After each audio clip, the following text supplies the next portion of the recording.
पिछले क्लास में जहाँ तक लेके चले थे उससे आगे लेके चलते हैं। बहुत मज़ा आने वाला है, ध्यान से देखो। आज जो सिखा रहे हैं वो उसका आगे का पार्ट है, ठीक है। पिछला 1 2 3 लेक्चर डाला हुआ है, जो लोग नहीं देखे हैं प्लीज़ देख लें, उससे आगे आज बात करते हैं, ठीक है। तो हमने जब वेट दिया रहता था तब निकालना सीखा था मोल, वेट बाय मोलर मास। जब नंबर दिया रहता था तो number divided by Avogadro number सीखा था, और जब वॉल्यूम दिया रहता था तो वॉल्यूम डिवाइडेड बाय 22.4 लीटर सीखा था, ठीक है। अब मेरी बात सुनो, यदि हम बात करें कि एट एस टी पी की बात करें, जैसे एट एस टी पी, एक सेकेंड, यदि एट एस टी पी की बात करें, एट एस टी पी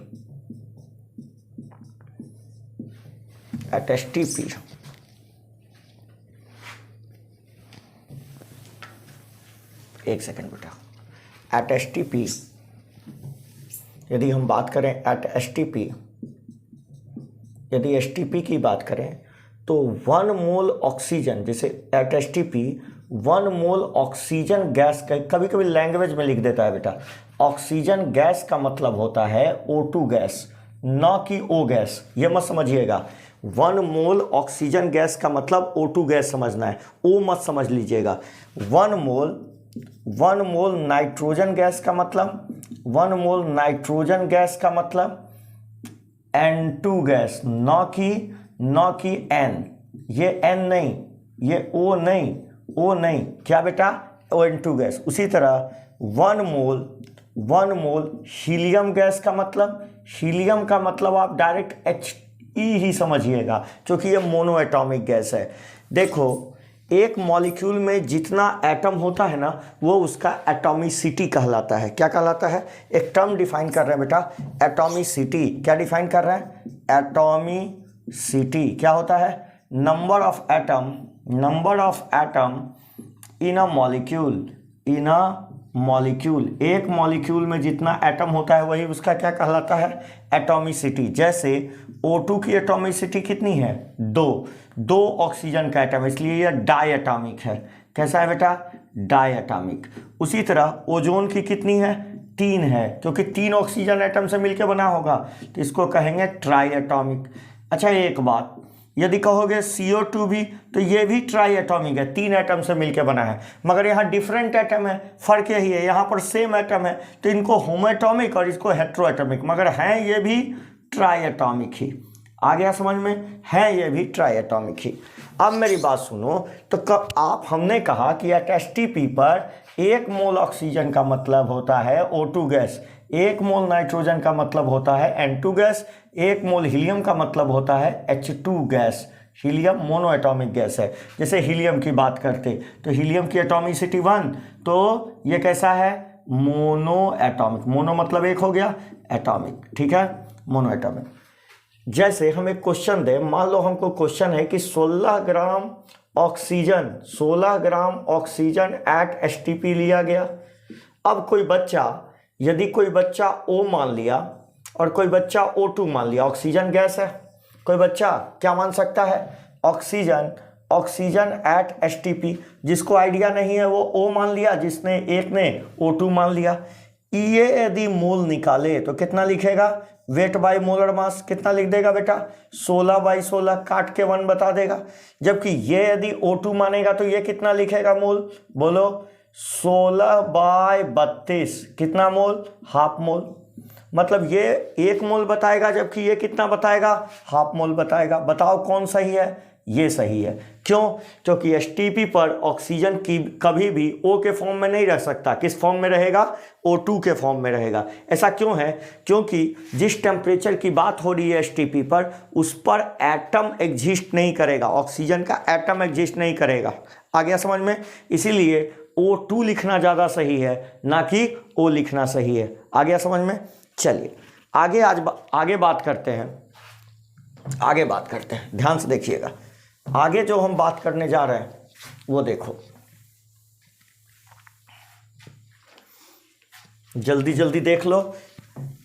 यदि हम बात करें, ऐसा नहीं था बेटे, ऐसा नहीं था कि जब दुनिया में मोल नहीं था तो लोग मेजर नहीं करते थे, मेजर करते थे, बस उस यूनिट का नाम एटम, नाम अलग था। क्या था? Gram atom. क्या लिखा जा सकता था बेटा?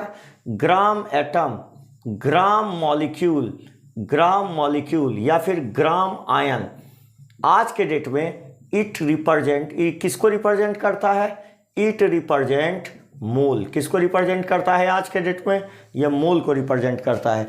आज के डेट में ये मोल को रिप्रेजेंट कर रहा है। ग्राम एटम, ग्राम मॉलिक्यूल, ग्राम आयन किसको रिप्रेजेंट कर रहा है? एटम को, मोल को। किसको रिप्रेजेंट कर रहा है? मोल। ये ओल्ड कन्वेंशन है, इसमें नापते थे। आज के डेट में इन सभी टर्म को हटा के क्या बना दिया गया है? मोल।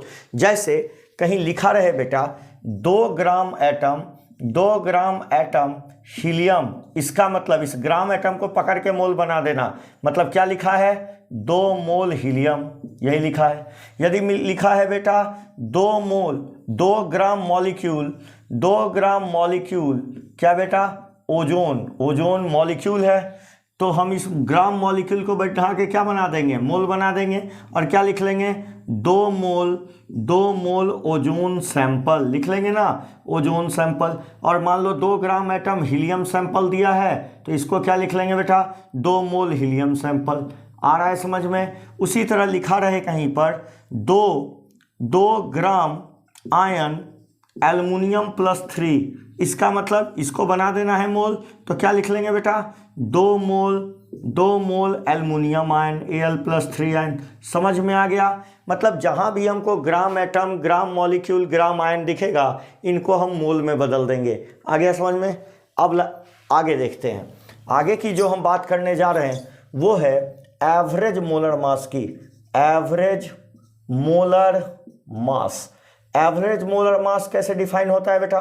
जिसको एम एवरेज से दिखाते हैं। कैसे डिफाइन करते हैं एम एवरेज को? सिंपल सा फॉर्मूला। कब यूज करेंगे पहले ये देख लो। जब ये मिक्सचर के लिए यूज होगा बेटा, मिक्सचर के लिए। जैसे हमारा एयर, एयर में बहुत सारा गैस है कि एक ही गैस है? बहुत सारा गैस है। नाइट्रोजन भी मौजूद है, ऑक्सीजन भी मौजूद है, कार्बन डाइऑक्साइड भी मौजूद है। तो इनके लिए इंडिविजुअल मास न डिफाइन करके एवरेज मोलर मास डिफाइन किया जाता है। कैसे डिफाइन किया जाता है? एक फार्मूला याद रखना, बस मेरा फार्मूला है, ठीक है? क्या है? N1M1 + N2M2 ...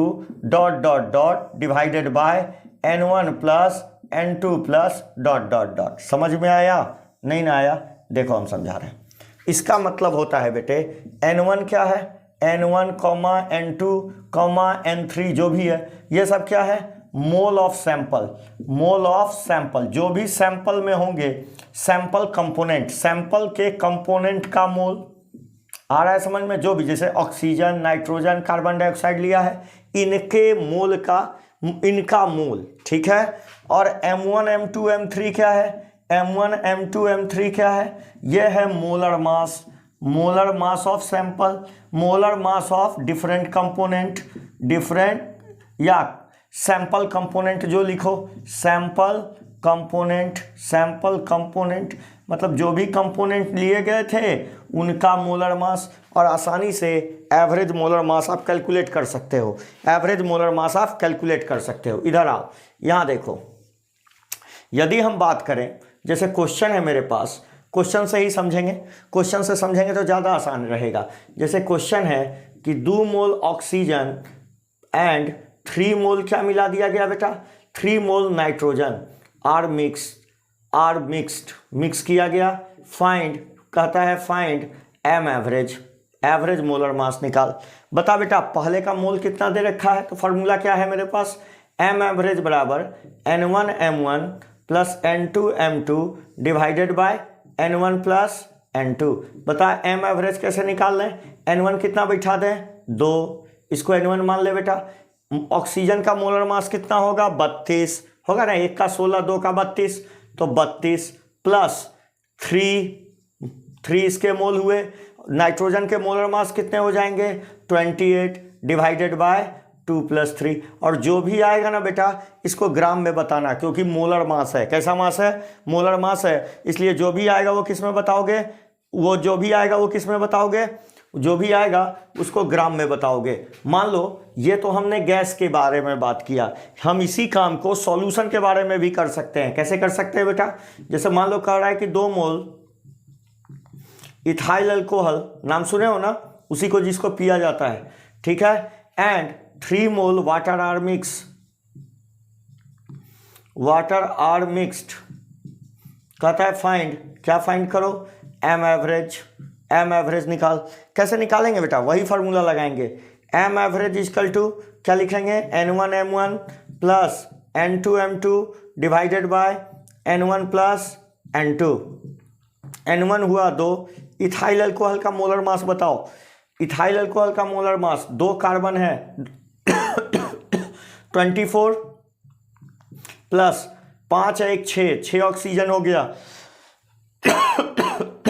अब प्लस ऑक्सीजन का 16 46, मतलब मोलर मास कितना आ गया, टोटल को ऐड करोगे 46, तो 2 इंटू 46 प्लस N2 कितना हो गया 3 इंटू नाइट्रोजन का कितना, वाटर का कितना होता है मोलर मास बेटा, वाटर का मोलर मास 18 होता है, प्लस बाय 2 प्लस 3, जो आएगा उसको किस में लिख देंगे बेटा, ग्राम में। ये तो कैलकुलेशन हम आपसे एक्सपेक्ट कर सकते हैं, ये कैलकुलेशन हम आपसे एक्सपेक्ट कर सकते हैं। नेक्स्ट आइए, यहाँ देखिए, यदि हम बात कर रहे हैं नेक्स्ट क्या बात कर रहे हैं, जैसे ऐसा क्वेश्चन आ जाए, इस तरह का क्वेश्चन आ जाए तो कैसे बनाएंगे। जैसे ये क्वेश्चन देखें, क्वेश्चन है कि air contain 70% nitrogen and 30% oxygen by मास, या पहले हम बाय मोल ले लेते हैं, बाय मोल, ठीक है। फाइंड एम एवरेज निकाल, ठीक है। Air contain 70% nitrogen and 30% oxygen by mole, find M average.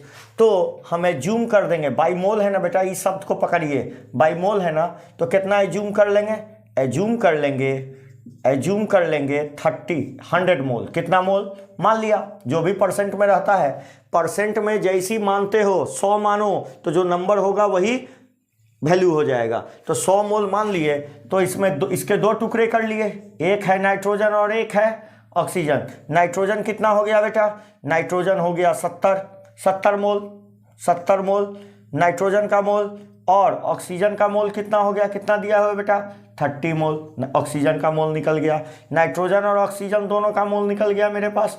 बस फार्मूला लगा देना है, क्या फार्मूला है, एम एवरेज इजकल टू कितना, N1 M1 plus N2 M2 divided by N1 plus N2। बताओ, इसी को N1 मान लो, क्या लिखोगे 70 इंटू नाइट्रोजन का मोलर मास 28 प्लस ऑक्सीजन का मोल 30 into molar mass 32 divided by 70 plus 30, जो आएगा उसको ग्राम में।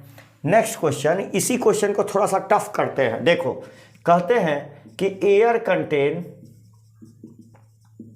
70% nitrogen and 30% oxygen by mass, find M average. अब एम एवरेज निकाल। अब की देख बेटा, क्या दिया है, बाय मास, क्या दिया है, बाय मास, तो तुरंत एज्यूम कितना करेंगे, एज्यूम 100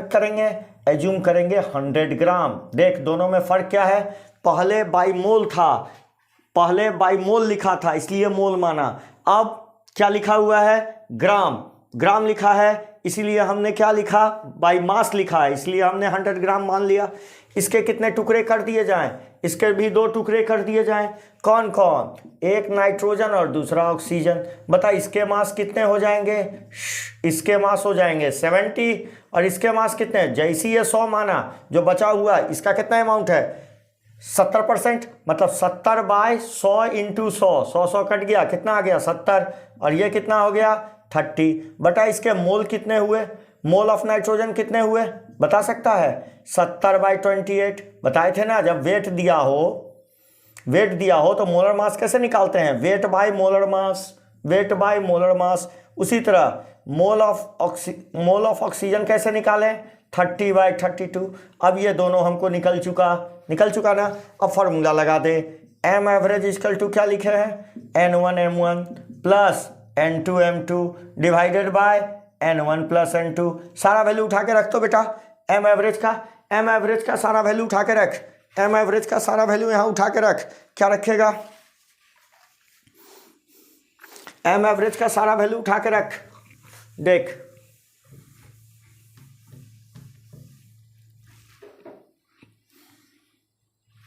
यदि यहां पर एम एवरेज का उठा के रख देगा, एम एवरेज का वैल्यू उठा के रख देगा तो क्या लिखेगा बेटा, एम एवरेज का यहां वैल्यू उठा के रख दिया, मतलब एम एवरेज निकालने के लिए क्या रखेगा, N1 कितना रखेगा बेटा, N1 रखेगा कितना 70 इंटू 70 इंटू मोल कितने निकाल लिए 70 बाई कितना 28, और मोलर मास कितना होता है 28 प्लस कितना आ गया बेटा, मोल कितना निकाल लिया 30/28 इंटू कितना, मोलर मास कितना होता है ऑक्सीजन का 32, ये 30/32 बाई 32 डिवाइडेड बाई कितना मोल, कितना मोल है इसका 70/28 प्लस 30/32, 30/32। देख बेटा ये कट गया इससे, ये कट गया इससे, कितना आ गया 70 plus 30 divided by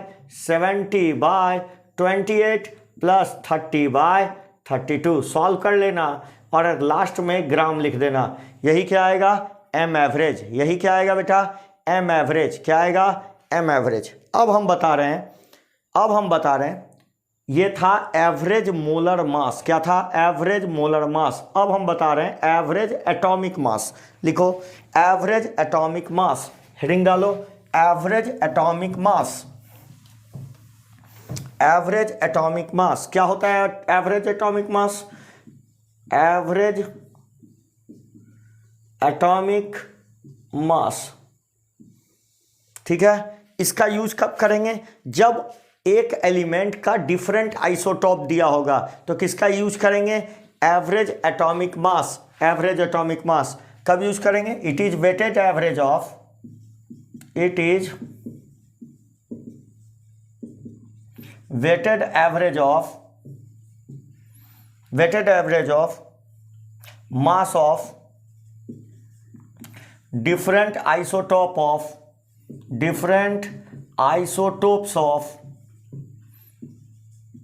of an element, ठीक है। ये weighted average है किसका, mass of different isotope of an element, एक एलिमेंट के जितने भी आइसोटॉप हैं उनका एवरेज निकाल लिया जाए तो उनको क्या कहेंगे एवरेज एटॉमिक मास। जैसे नेचर में हाइड्रोजन भी एग्जिस्ट करता, जिसको प्रोटियम कहते, ड्यूटेरियम भी एग्जिस्ट करता और ट्राइटियम भी एग्जिस्ट करता ना बेटा, प्रोटियम ड्यूटेरियम ट्राइटियम तीनों एग्जिस्ट करता है। तो हाइड्रोजन के ही कितने आइसोटॉप हो गए 3, उसी तरह कार्बन के भी सब जानते हैं कितने होते हैं 3, 12, 13, 14 एटॉमिक, मतलब कितने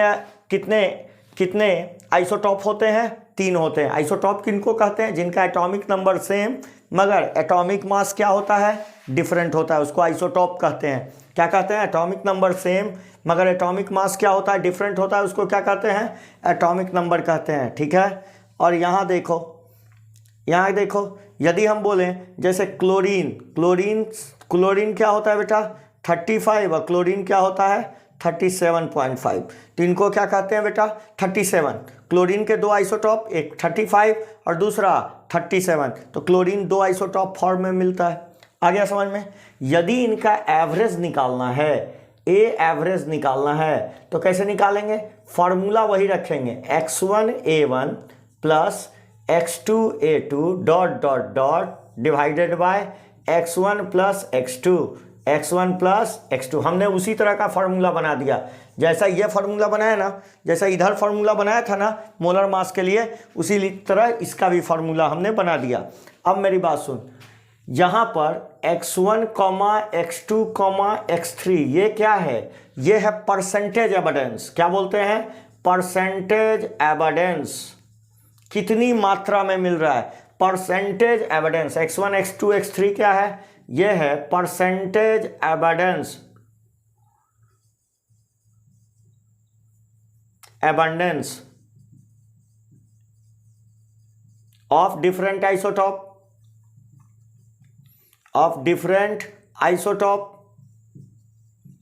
आप इसको मोल परसेंट भी लिख सकते हो। क्या लिख सकते हो? मोल परसेंट। परसेंटेज एविडेंस को मोल परसेंट भी लिख सकते हो। और दूसरी बात ये A1, A2, A3 ये सब क्या है? ये है atomic mass of different isotopes के एटॉमिक मास है। Atomic mass of different isotope है। Atomic mass of different different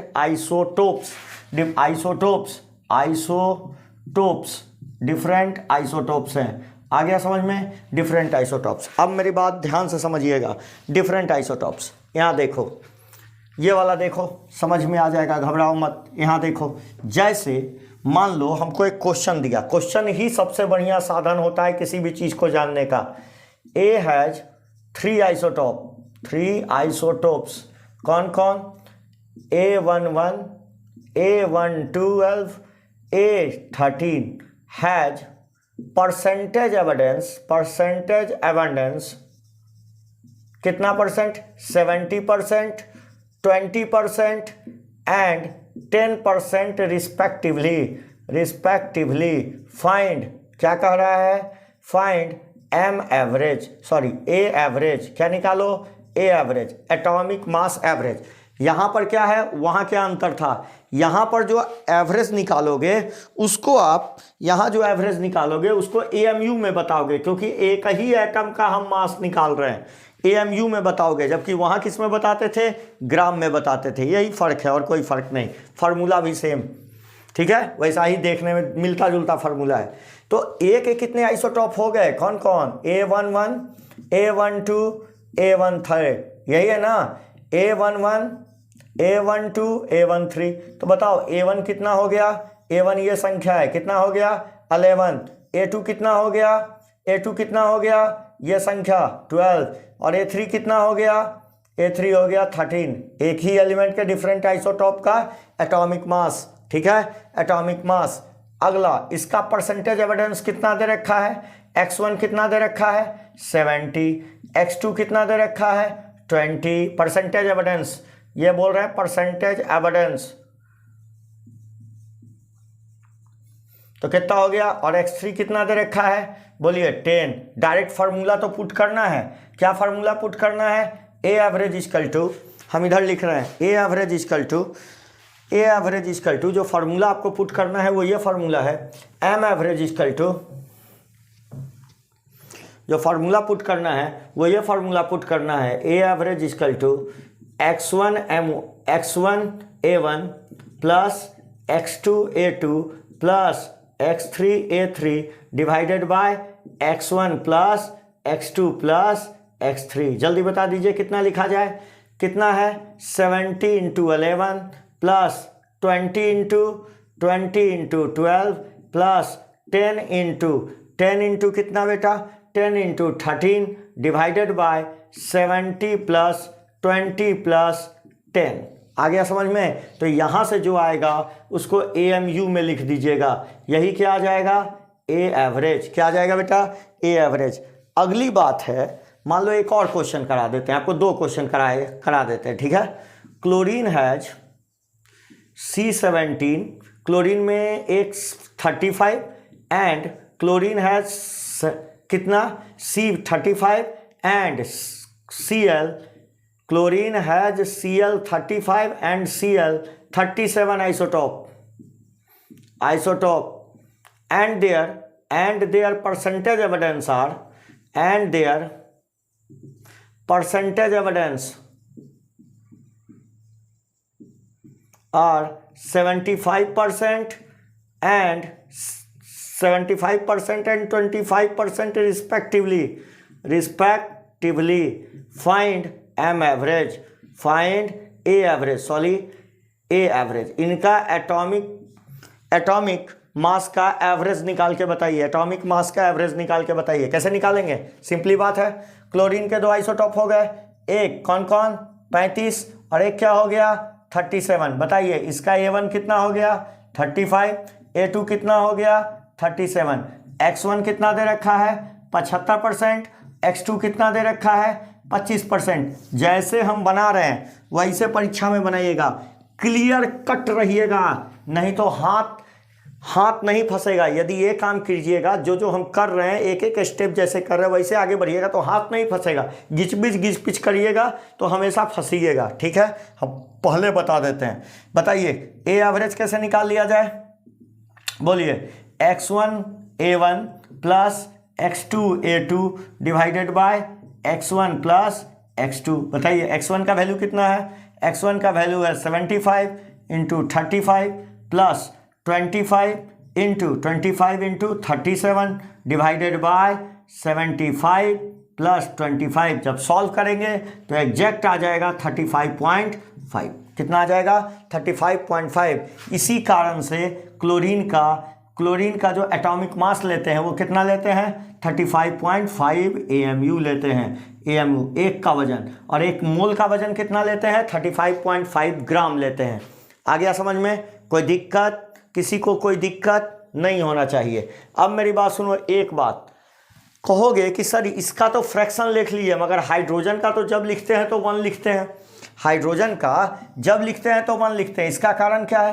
क्योंकि हाइड्रोजन में भी तो 3 आइसोटॉप है, इनका भी तो फ्रैक्शन आना चाहिए था, नहीं आएगा क्योंकि ये लगभग 99.9% है। तो ये सब कितना परसेंट में सिमट गए? 0.1% में सिमट गए। बताओ 0.1% में सिमट गए। ये दो सब मिलके, मतलब दोनों मिलके, ये अकेला इतना ज़्यादा है कि एवरेज लगभग इसी के बराबर आ जाता है, 1 के बराबर। इसीलिए हाइड्रोजन कार्बन इन सभी का कितना लिया जाता है? होल नंबर लिया जाता है। इसका 1 लेते हैं, कार्बन का 12 लेते हैं। मगर क्लोरीन में ये 75 है तो ये 25 है, औकात ये भी रखता है। इसीलिए एवरेज जो निकलता है वो 35.5 निकलता है। क्लियर हो गया? अगले लेक्चर में जब मिलेंगे तो हम पढ़ेंगे डेंसिटी। थैंक यू आज के लेक्चर के लिए। अगले लेक्चर में मिलेंगे तो डेंसिटी आप लोग प्लीज़ देखते रहिए, लाइक और सब्सक्राइब कर दीजिएगा। Thank you.